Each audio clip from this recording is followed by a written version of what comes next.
गजल अहमद फराज। पसे पर्दा आवाज आफताब अहमद।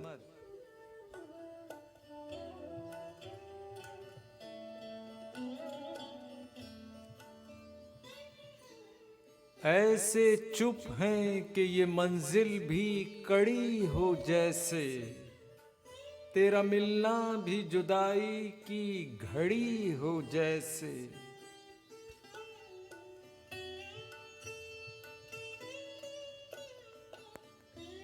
अपने ही साए से हर गाम लरस जाता हूँ, रास्ते में कोई दीवार खड़ी हो जैसे।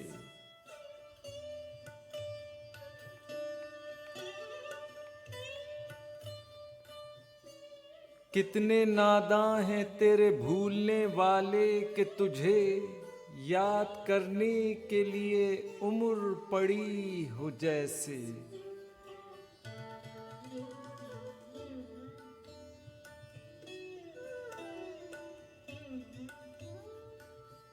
तेरे माथे की शिकन पहले भी देखी थी, मगर ये गिरहा अब के मेरे दिल में पड़ी हो जैसे।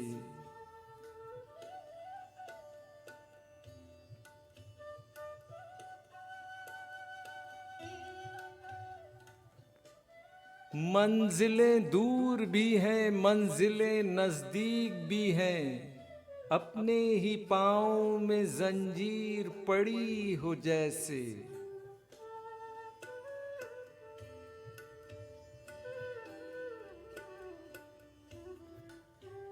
आज दिल खोल के रोए हैं तो यूं खुश हैं फराज, चंद लम्हों की ये राहत भी बड़ी हो जैसे।